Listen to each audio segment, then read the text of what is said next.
नमस्ते दोस्तों, आपका अपने यूट्यूब चैनल एग्जाम रूप में आपका हार्दिक स्वागत है। देखिए दोस्तों, आज का वीडियो आप सभी के लिए मोस्ट इंपोर्टेंट होने वाला है, क्योंकि इस वीडियो में बीए, बीएससी और बीकॉम फर्स्ट ईयर के देखिए 2023 के प्रीवियस ईयर क्वेश्चन पेपर को यहाँ पर देखने वाले हैं। और इसका पेपर कोड है देखिए 009। और इस पेपर का जो नाम है वो भारतीय संस्कृति एवं राष्ट्रीय गौरव है। देखिए इसमें टोटल 100 क्वेश्चन पूछे जाते हैं, जिन्हें करने के लिए 2 घंटे का समय आपको मिलता है। और एक बात मैं आपको बता दूं कि इस पेपर के जो मार्क्स है वो आपको देखिए रिजल्ट में जोड़े जाते हैं। तो इस पेपर में देखिए स्टूडेंट ज़्यादा से ज़्यादा मार्क्स लाने की पूरी पूरी कोशिश करते हैं। तो प्रीवियस ईयर 2023 में देखिए किस तरह के क्वेश्चन इसमें पूछे गए थे। 100 के 100 क्वेश्चन देखिए हम इस वीडियो में आपके साथ पढ़ेंगे। तो सबसे पहले क्वेश्चन देखिए इसमें पूछा गया था कि निम्न में से कौन सी एक खगोलीय वस्तु नहीं है। तो यहाँ पर इसका सही आंसर होगा भंगुर तारा, यानी कि ऑप्शन नंबर सी। दूसरा क्वेश्चन चलते हैं। दूसरे क्वेश्चन में पूछा गया था कि सूर्य की किरणें पृथ्वी पर लगभग कितने समय में पहुंचती है। तो कितने समय में पहुंचती है, तो 8 मिनट में पहुंचती है। ऑप्शन नंबर बी दूसरे का सही जवाब होगा। क्वेश्चन नंबर तीसरे में पूछा गया था दिन और रात होने का जो प्रमुख कारण है वो क्या है। तो पृथ्वी का घूमना, ऑप्शन नंबर बी इसका सही जवाब होगा। क्वेश्चन नंबर 4 की तरफ चलते हैं। देखिए सभी क्वेश्चन इंपॉर्टेंट है, और देखिए एग्जाम में बहुत सी बार क्या होता है कि यही क्वेश्चन देखिए आपका रिपीट भी हो जाते हैं। क्वेश्चन नंबर 4 में पूछा गया था निम्न में से किस ग्रह को पृथ्वी का जुड़वा कहा जाता है। तो किस ग्रह को कहा जाता है, तो वीनस यानी कि शुक्र ग्रह को देखे पृथ्वी का जुड़वा कहा जाता है। क्वेश्चन नंबर 5, सौरमंडल का सबसे गर्म ग्रह कौन सा है। तो सबसे गर्म ग्रह है आपका शुक्र, ऑप्शन नंबर सी। देखिए सौरमंडल का जो सबसे बड़ा ग्रह अगर पूछा जाता है तो वहाँ पर आपका जवाब होता है बृहस्पति, ऑप्शन नंबर ए। छठा क्वेश्चन है, देखिए छठा क्वेश्चन में पूछा गया था कि सूर्य ग्रहण कब होता है। तो कब होता है, तो चंद्रमा सूर्य एवं पृथ्वी के बीच आ जाता है। जब चंद्रमा सूर्य और पृथ्वी के बीच आ जाता है तो सूर्य ग्रहण होता है। तो ऑप्शन नंबर सी इसका सही जवाब हो जाएगा। सातवें क्वेश्चन पढ़ते हैं। सातवें क्वेश्चन में पूछा गया था कि किस ग्रह पर जीवन मौजूद है। तो आप सभी को पता है भाई, पृथ्वी ग्रह पर जो है जीवन है। तो ऑप्शन नंबर ए इसका सही जवाब हो जाएगा। आठवां क्वेश्चन में पूछा गया था गुरुकुलों में शिक्षा का केंद्र बिंदु क्या था। तो गुरुकुलों में शिक्षा का केंद्र बिंदु क्या था, इसके बारे में हमें आपको बताना है। तो इसमें आपका जो सही जवाब होगा वो ए बी सी तीनों देख के इसमें शिक्षा के केंद्र बिंदु थे गुरुकुलों में। तो ऑप्शन नंबर डी इसका सही जवाब हो जाएगा। क्वेश्चन नंबर 9 में कि निम्नलिखित में से कौन सा महावीर स्वामी का नाम नहीं है। तो महावीर स्वामी का नाम क्या नहीं है, तो सिद्धार्थ नहीं है। सिद्धार्थ जो है वो गौतम बुद्ध का नाम था। तो ऑप्शन नंबर डी इसका सही आंसर हो जाएगा। क्वेश्चन नंबर 10वां, तो रामचरितमानस के लेखक तुलसीदास जी निम्नलिखित में से किस शासक के समकालीन थे। तो यहाँ पर अकबर के वो समकालीन थे। तो ऑप्शन नंबर ए इसका सही जवाब हो जाएगा। 11वां क्वेश्चन पढ़ते हैं। 11वें क्वेश्चन में पूछा गया था कि निग्रंथ शब्द किससे संबंधित है। तो निग्रंथ शब्द जो है किससे संबंधित है, तो ये देखिए जैन धर्म से संबंधित है। ऑप्शन नंबर सी इसका सही जवाब हो जाएगा। 12वां क्वेश्चन है, सारनाथ में शेरों की राजधानी किस राजा की थी। तो किस राजा की थी, तो ऑप्शन नंबर बी यहाँ पर सही जवाब हो जाएगा, अशोक की थी। 13वें क्वेश्चन में देखिए पूछा गया था कि ब्रिटिश शासक द्वारा महात्मा गांधी को दी गई कौन सी उपाधि असहयोग आंदोलन के दौरान देखिए वापस कर दी थी। तो कौन सी उपाधि, तो Kesari Hind, option number B यहाँ पर इसका सही जवाब हो जाएगा। क्वेश्चन नंबर 14 पढ़ते हैं। तो 14 में पूछा गया था कि रामकृष्ण मिशन की स्थापना किसने की थी। तो किसने की थी, तो स्वामी विवेकानंद जी ने की थी रामकृष्ण मिशन की स्थापना। तो ऑप्शन नंबर सी इसका सही जवाब हो जाएगा। 15वां क्वेश्चन पढ़ते हैं कि बाघ गुफाएं भारत के किस राज्य में थी। तो उत्तर प्रदेश मध्य प्रदेश का सही जवाब हो जाएगा, ऑप्शन नंबर बी। और 16वां क्वेश्चन पढ़ते हैं कि धर्मपाल ने किसकी स्थापना की थी। तो किसकी स्थापना की थी, तो विक्रमशिला की यहाँ पर देखिए स्थापना की थी। ऑप्शन नंबर बी इसका सही जवाब हो जाएगा 16वें का। 17वां क्वेश्चन पढ़ते हैं फ्रेंड। देखिए वीडियो को लास्ट तक जरूर देखिएगा। देखिए बुद्ध शब्द का क्या परिभाषा है। तो बुद्ध शब्द की जो है परिभाषित करता है, तो क्या परिभाषित करता है, तो क्या मतलब है बुद्ध शब्द का, ये इसमें पूछा गया। तो एक प्रबुद्ध व्यक्ति। तो ऑप्शन नंबर डी इसका सही जवाब हो जाएगा। 18वां क्वेश्चन पढ़ते हैं कि किसने खोजा था कि पृथ्वी सूर्य के चारों ओर घूमती है। तो निकोलस इसका सही जवाब हो जाएगा, ऑप्शन नंबर ए। क्वेश्चन अगला पढ़ते हैं। देखिए क्वेश्चन नंबर 19, और इसमें पूछा गया था कि निम्नलिखित में से कौन सी गैस सूर्य में प्रबलित है। तो कौन सी गैस है, तो हाइड्रोजन। देखिए आपका ये भी पूछा जा सकता है कि सूर्य जो है कौन सी गैसों से मिलकर बना है। तो हाइड्रोजन और हीलियम गैस, इन दो गैसों से मिलकर देखिए सूर्य बना है। क्वेश्चन नंबर 20 पढ़ लेते हैं। 20 में पूछा गया था कि सौरमंडल के निम्नलिखित में से किस ग्रह पर सबसे लंबा दिन होता है। तो सबसे लंबा दिन कहाँ पर, कौन से ग्रह पर होता है, तो शुक्र ग्रह पर होता है। ऑप्शन नंबर सी यहाँ पर सही आंसर हो जाएगा। अगर सौरमंडल का सबसे बड़ा ग्रह पूछते हैं तो बृहस्पति, और सौरमंडल का ऐसा कौन सा ग्रह है जिस पर जीवन है तो पृथ्वी, और सौरमंडल का ऐसा कौन सा ग्रह है जिस पर सबसे लंबा दिन होता है तो शुक्र यहाँ पर आपका सही जवाब हो जाएगा। तो इस तरह के देखिए क्वेश्चन यहाँ पर आपसे पूछे जाते हैं। 21वां क्वेश्चन है कि सादा जीवन उच्च विचार है, निम्नलिखित में से किसका एक उदाहरण है? तो किसका एक उदाहरण है तो भारतीय सभ्यता, ऑप्शन बी इसका सही जवाब हो जाएगा। 22वां क्वेश्चन है कि माई एक्सपेरिमेंट विद ट्रुथ पुस्तक किसके द्वारा लिखी गई थी? तो ये लिखी गई थी महात्मा गांधी जी के द्वारा, तो ऑप्शन नंबर 20 का सही जवाब हो जाएगा। 23वें क्वेश्चन में देखिए पूछा गया था 2023 में कि किसने संस्कृति की अपनी परिभाषा में यह स्पष्ट किया है कि यह संस्कृति केवल मनुष्य के पास है? तो किसने? तो ये क्या था, E.B. टाइलर ने यहाँ पर देखिए किया था, तो इसका ए आंसर इसका सही जवाब हो जाएगा 23वें का। 24वां क्वेश्चन पढ़ते हैं, तो इसमें पूछा गया था कि एक सीखे हुए व्यवहार के लिए किस धारणा का प्रयोग होता है? तो किस धारणा का प्रयोग होता है? तो ऑप्शन नंबर सी इसका सही हो जाएगा, संस्कृति का देखिए प्रयोग होता है। 25वें क्वेश्चन में पूछा गया था कौन सा एक संस्कृति का तत्व है? तो कौन सा है? तो प्रतीक, मूल्य व आदर्श और भाषा, ये तीनों देखिए आपके संस्कृति के तत्व हैं, तो ऑप्शन नंबर डी उपयुक्त सभी इसका सही जवाब हो जाएगा। 26वां क्वेश्चन है तो कौन से संस्कृति की विशेषता नहीं है? तो कौन सी नहीं है? तो भौतिक स्वरूप इसकी संस्कृति की विशेषता नहीं है, तो ऑप्शन नंबर डी इसका सही जवाब हो जाएगा। देखिए बहुत ही जल्द देखिए भारतीय संस्कृति और राष्ट्रीय गौरव से रिलेटेड काफ़ी इंपॉर्टेंट क्वेश्चन मैं आपके साथ देखिए शेयर करने वाला हूं, जो कि आपके सिलेबस में ही दिए गए हैं। उन सभी को देखिए हम पढ़ेंगे और आपकी जगह तैयारी हम अब इस पेपर के देखिए हम करवा देंगे। तो इसमें क्या होगा कि ज़्यादा से ज़्यादा नंबर आप गेन कर पाएंगे, और इस पेपर का जो एग्ज़ाम है वो आपके रिजल्ट में जुड़ते हैं, जिससे आपकी मेरिट देखिए काफ़ी हाई जाती है। और सभी स्टूडेंट देखिए इस पेपर की काफ़ी अच्छे से तैयारी करते हैं, क्योंकि बहुत ही सिंपल सा पेपर आता है और उसके मार्क्स आपके रिजल्ट में जुड़ते हैं, जिससे कि आपकी परसेंटेज काफ़ी ऊपर चली जाती है। तो 27वां क्वेश्चन देखिए इसमें पूछा गया था कि किसने संस्कृति को भौतिक संस्कृति एवं अभौतिक संस्कृति में विभाजित किया था? तो किसने किया था? तो इसका सही जवाब हो जाएगा आपका WF ऑर्बन ने किया था यहाँ पर, तो ऑप्शन नंबर 20 का सही जवाब हो जाएगा। तो 28वां क्वेश्चन है संस्कृति के भौतिक भाग को कौन सी धारणा निरूपित करती है? तो कौन सी धारणा निरूपित करती है? तो सभ्यता देखिए निरूपित करती है, तो ऑप्शन नंबर ए इसका सही जवाब हो जाएगा। और 29वें क्वेश्चन में पूछा गया था कि किसने कहा कि सभ्यता समतल करती है, संस्कृति अलग करती है? तो किसने कहा था? तो ये कहा था निकोफर क्रेनिक ने। तो यहाँ पर ए ऑप्शन इसका सही जवाब हो जाएगा। क्वेश्चन नंबर 30वां पढ़ते हैं, इसमें लिखा था व्यापक रूप में खुशी किसका प्रतीक है? तो खुशी किसका प्रतीक है? तो मानसिक स्थिति का प्रतीक है, ऑप्शन नंबर ए इसका सही जवाब हो जाएगा। 31वां क्वेश्चन में पूछा गया था कि निम्नलिखित में से कौन सा वेद सबसे प्राचीनतम है, यानी कि सबसे पुराना वेद कौन सा है? तो ऋग्वेद यहाँ पर देखिए सबसे पुराना है, और वेदों की संख्या देखिए 4 होती है, चारों देखिए आपके सामने है, ऋग्वेद, यजुर्वेद, सामवेद और अथर्ववेद। उसका दिया आपके पूछा क्वेश्चन ये भी पूछा जाता है कि वेदांगों की संख्या कितनी है? तो वेदांगों की संख्या देखिए 6 होती है, और वेदों की संख्या देखिए 4 होती है, और चारों के चारों देखिए इसमें दिए हुए हैं, इन्हें आप अच्छे से याद कर लीजिएगा। 32वां क्वेश्चन पढ़ते हैं, सामान्यतः भारतीय दर्शन को डैश डैश के रूप में वर्णित किया जाता है? तो किसके रूप में वर्णित किया जाता है? तो आध्यात्मिक के रूप में देखिए वर्णित किया जाता है, ऑप्शन नंबर ए इसका सही जवाब हो जाएगा। क्वेश्चन नंबर 33वां देखिए ये भी वेद से लिया गया है। वेद शब्द का क्या अर्थ है? तो वेद शब्द का अर्थ है देखिए ज्ञान, ऑप्शन नंबर 20 का सही जवाब हो जाएगा। 34वां क्वेश्चन में देखिए आपका वेद से ही पूछा गया है कि आयुर्वेद की उत्पत्ति निम्न में से किससे हुई है? तो किससे हुई है? तो अथर्ववेद से देखिए आयुर्वेद की उत्पत्ति हुई है, ऑप्शन नंबर डी इसका सही जवाब हो जाएगा। और 35वां क्वेश्चन देखिए आपका कि वैदिक काल की 2 लोकप्रिय भाषाएं कौन सी थी? तो कौन सी भाषा थी? तो इसकी जो भाषा नहीं, सॉरी सभाएं, देखिए वैदिक काल के जो लोकप्रिय 2 सभाएं पूछी गई हैं, मैंने गलत पढ़ दिया था, तो सभा एवं समिति देखिए ऑप्शन नंबर सी इसका सही आंसर हो जाएगा। क्वेश्चन नंबर 36 देखिए प्रारंभिक वैदिक काल में वर्ण व्यवस्था निम्नलिखित में से किस पर आधारित थी? तो किस पर आधारित थी? तो व्यवसाय यानी कि आपके काम पर देखिए आधारित थी, ऑप्शन नंबर सी इसका सही जवाब हो जाएगा। क्वेश्चन नंबर 37 पढ़ते हैं, तो प्रसिद्ध वैदिक महाकाव्य ने प्रसिद्ध वैदिक कहावत पूछा गया, सॉरी प्रसिद्ध वैदिक कहावत जो है युद्ध मनुष्य के दिमाग में शुरू होता है, निम्नलिखित में किसने निहित है? तो ये किस में निहित है इसमें ये पूछा गया है। तो देखिए ये जो निहित है ये अथर्ववेद में देखिए लिखा हुआ है कि युद्ध मनुष्य के दिमाग से शुरू होता है। नेक्स्ट क्वेश्चन देखिए पांडवों में सबसे बड़ा भाई कौन था? तो ये तो आप जानते हैं, तो युधिष्ठिर जो है पांडवों के सबसे बड़े भाई थे, ऑप्शन नंबर डी इसका सही जवाब हो जाएगा।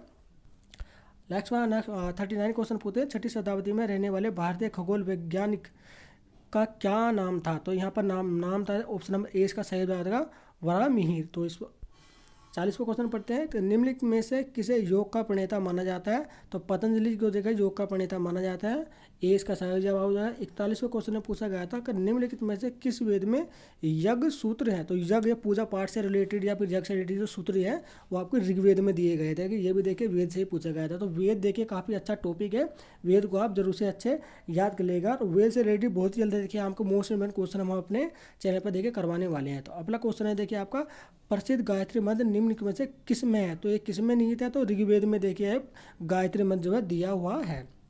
नेक्स्ट क्वेश्चन पढ़ते हैं, क्वेश्चन नंबर देखिए 43। तो वैदिक देवता इंद्र निम्नलिखित में से किसके देवता है? तो किसके देवता है? तो वर्षा एवं बिजली के देवता है इंद्र।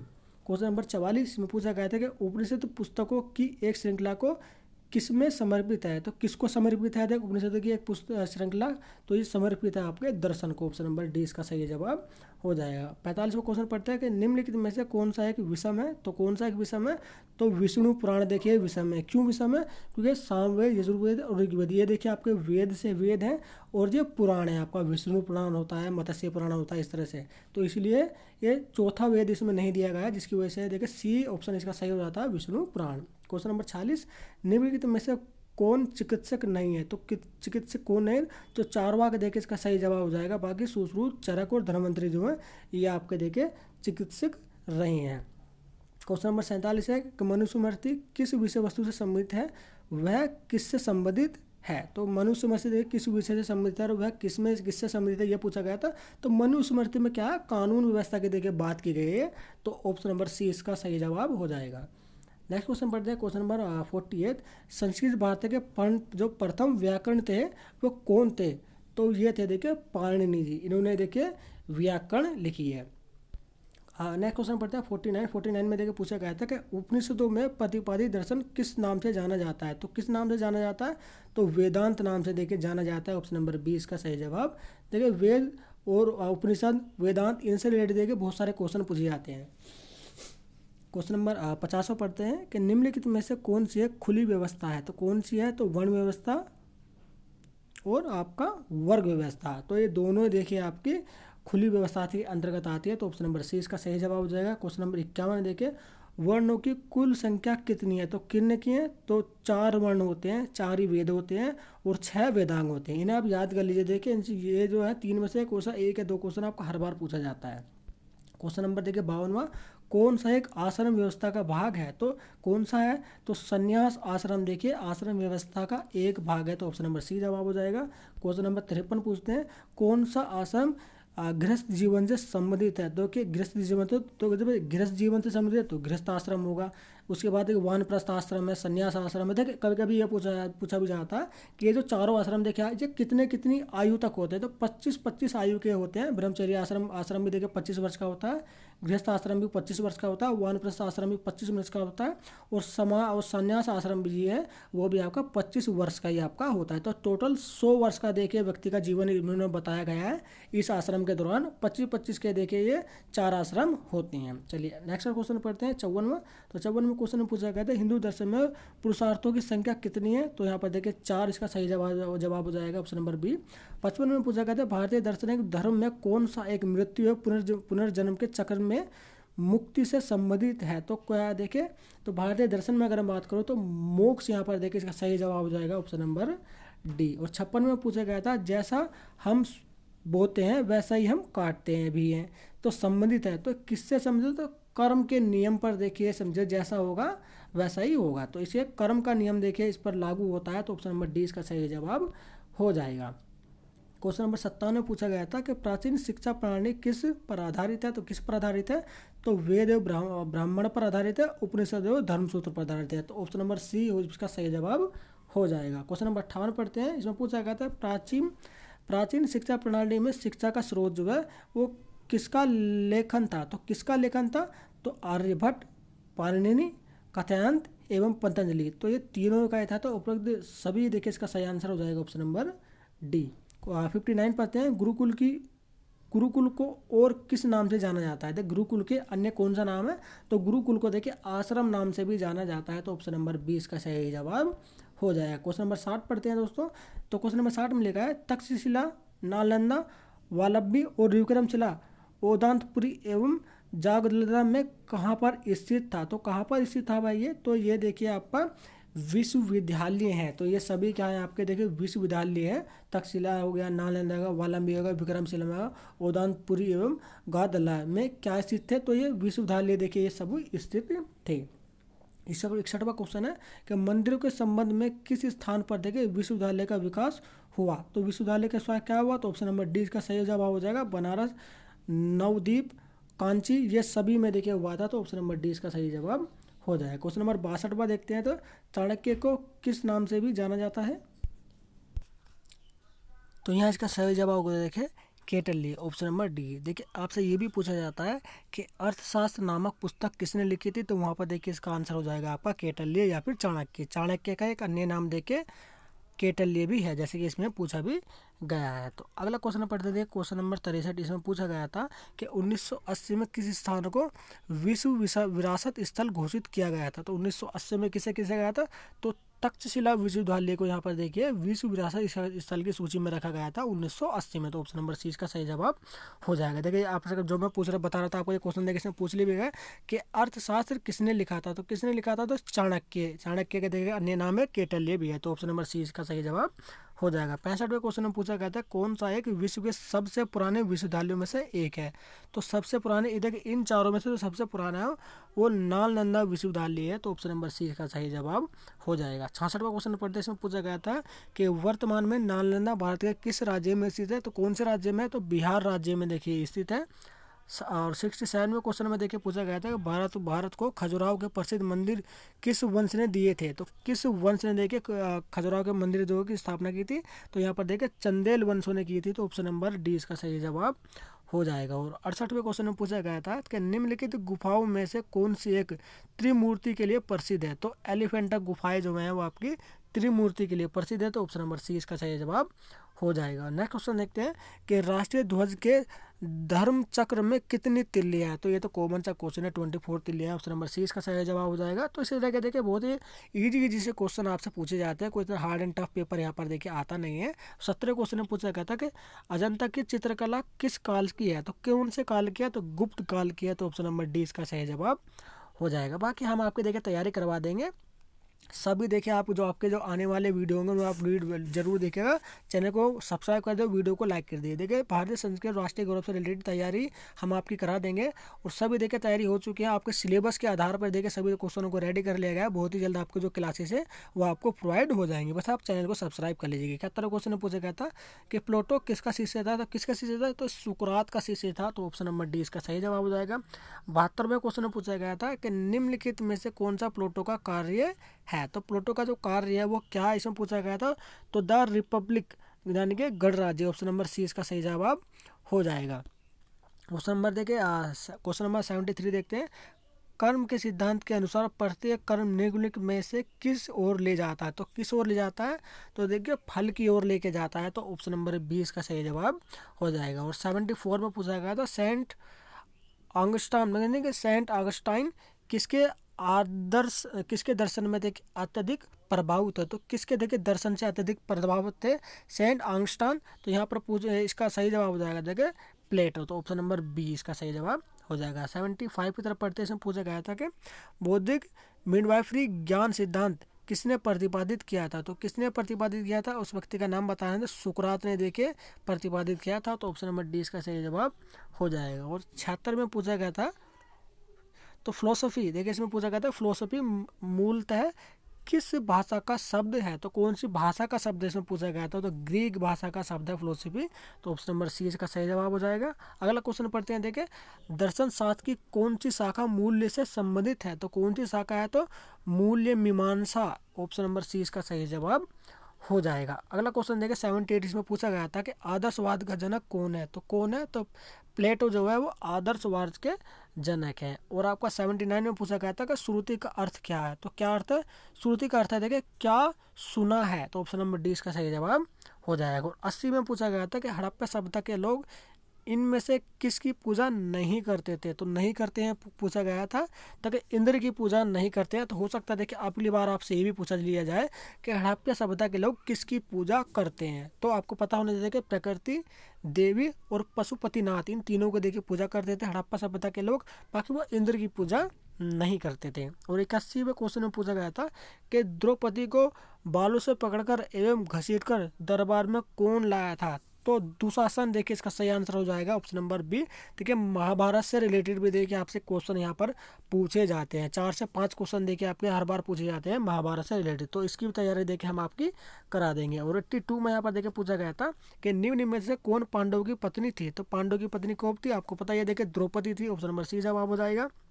और नेक्स्ट क्वेश्चन पूछा गया था कि संस्कृति ग्रंथ महाभारत के अनुसार दुर्योधन ने किसे मारने की सजा रची थी? तो किसे देखे मारने की जो साजिश रची थी दुर्योधन ने, तो किसे रची थी? तो पांडवों का देखिए यहाँ पर देखिए सही आंसर हो जाएगा ऑप्शन नंबर डी। और 84 में पूछा गया था कि महाभारत में कितने श्लोक हैं? तक 1 लाख से अधिक श्लोक है महाभारत में। नेक्स्ट क्वेश्चन पढ़ते हैं। तो इसमें देखिए 85 में पूछा गया था कि ऋग्वेदिक जनजातीय समाज के मुखिया को किस नाम से जाना जाता था? तो किस नाम से जाता था? तो गोपति के नाम से यहाँ पर जाना जाता था, ऑप्शन नंबर 20 का सही जवाब हो जाएगा। और 86 में देखिए पूछा गया था निम्नलिखित में से कौन सी गुफा महाराष्ट्र में स्थित है? तो एलोरा की जो गुफाएं हैं वो आपकी महाराष्ट्र में स्थित है। और 87 में पूछा गया था गणित का जनक किसे माना जाता है? तो आर्किमिडीज को देखिए यहाँ पर देखिए गणित का जो जनक है वो माना जाता है। तो डी ऑप्शन इसका सही आंसर हो जाएगा। और 88 में पूछा गया था संभाव्यता का सिद्धांत किसने किसने विकसित किया था? तो ऑप्शन नंबर डी इसका पास्कल एवं फॉर्मेट ने देखिए इसका क्या था। तो नेक्स्ट क्वेश्चन 89 में पूछा गया था कि आर्यभट्ट कौन थे? तो आर्यभट्ट थे भारतीय गणितज्ञ एवं खगोल शास्त्री थे, तो ऑप्शन नंबर 20 का सही जवाब हो जाएगा। और 90 में पूछा गया था कि आधुनिक विज्ञान का जनक किसे माना जाता है? तो गैलीलियो, इसका सही जवाब हो जाएगा ऑप्शन नंबर बी। और 91 में देखिए पूछा गया था कि 100 के 100 क्वेश्चन कवर करने वाले हैं, बस इसमें 10 क्वेश्चन रह गए हैं। तो किस प्राचीन ग्रंथ में कठिन शल्य क्रियाओं जैसे कि आपके मस्तिष्क का खुलना आदि का वर्णन किया गया है? तो किसके में? तो ये च्युअर वस्तु में देखिए किया गया था, ऑप्शन नंबर सी इसका सही जवाब हो जाएगा। और 92 में पूछा गया था कि 600 ईसा पूर्व की कौन सी प्राचीन पुस्तक बाल चिकित्सा से संबंधित है? तो कौन सी पुस्तक है? तो वहाँ इसका सही जवाब होगा कश्यप संहिता, तो ऑप्शन नंबर ए इसका सही जवाब हो जाएगा। 93 में देखिए पूछा गया था कि ऋग्वेद की रचनाओं की रचना कहाँ हुई थी? तो ऋग्वेद में जो रचनाएं होती उनकी रचनाएं कहाँ पर हुई थी? तो ये पंजाब में होती है, तो ऑप्शन नंबर ए इसका सही जवाब हो जाएगा। और 94 में पूछा गया था कि वैदिक काल में सरकार का सामान्य रूप कौन सा था? तो सामान्य रूप उसमें पूछा गया था कौन सा था? तो इसका सही जवाब होगा राजतंत्र, ऑप्शन नंबर डी। और 95 में लिखा गया है कि वैदिक समाज के 4 वर्णों में विभाजन का स्पष्ट उल्लेख निम्नलिखित में से किस में किया गया है? तो किस में किया गया है? तो ऋग्वेद का देखो जो पुरुष सूक्त है उसमें किया गया है, तो ऑप्शन नंबर 20 का सही जवाब हो जाएगा। और 96 में पूछा गया था कि निम्नलिखित में से किस ग्रह को नीला ग्रह कहा जाता है? ये तो आप सभी जानते हैं, पृथ्वी, ऑप्शन नंबर सी। 97 में हमारे सौरमंडल किस गैलेक्सी में स्थित है? तो मिल्की वे गैलेक्सीज का देखिए भाग है हमारा जो सौरमंडल है, ऑप्शन नंबर ए इसका सही जवाब हो जाएगा। और 98 में पूछा गया था कि सूर्य एवं पृथ्वी के बीच की औसतन दूरी कितनी है? तो ये 150 मिलियन किलोमीटर की दूरी है, ऑप्शन नंबर सी इसका सही हो जाएगा। और 99 में पूछा गया था किस ग्रह को सांझ का तारा कहा जाता है? देखिए इधर आपका जो आपका भूगोल से जो आपका खगोल है ना, खगोल विज्ञान से आपके काफ़ी क्वेश्चन इसमें पूछे जाते हैं। तो आपका शुक्र ग्रह को जो है सांझ का तारा कहा जाता है। बाकी मैंने आपको बता ही दिया है कि बृहस्पति जो है सौरमंडल का सबसे बड़ा ग्रह है। और 100वां क्वेश्चन देखिए इसमें लास्ट वाला क्वेश्चन देखिए इसमें पूछा गया था कि पृथ्वी को अपने अक्ष पर एक चक्कर पूरा करने में कितना समय लगता है? तो 23 घंटे 56 मिनट और 4 सेकंड का देखिए समय लगता है, तो ऑप्शन नंबर सी इसका देखिए सही जवाब हो जाएगा। तो 100 के 100 क्वेश्चन फ्रेंड देखिए हमने कवर कर लिए इस वीडियो में, प्रीवियस ईयर क्वेश्चन पेपर में जो पूछे गए थे। और बहुत ही जल्द देखिए भारतीय संस्कृत राष्ट्रीय गौरव से रिलेटेड आपकी मोस्ट इम्पोर्टेंट क्वेश्चन हम आपके साथ शेयर करने वाले हैं। तो चैनल को अभी सब्सक्राइब कर दीजिए और बेल आइकन को ऑल पे जाकर प्रेस कर लीजिए, ताकि जब भी देखिए हम वीडियो अपलोड करें भारतीय संस्कृत राष्ट्रीय गौरव से रिलेटेड क्वेश्चन होगी या फिर सीसीएस यूनिवर्सिटी या फिर अदर यूनिवर्सिटी से रिलेटेड कोई भी देखिए इंपॉर्टेंट अपडेट होती है तो वो हम आपके साथ शेयर कर देंगे दोस्तों। तो वीडियो को कर देगा लाइक और चैनल को सब्सक्राइब करके बेल आइकन को बजाकर प्रेस कर देगा दोस्तों। चलिए जल्दी मिलते हैं नेक्स्ट वीडियो में इसी तरह की लेटेस्ट इन्फॉर्मेशन के साथ।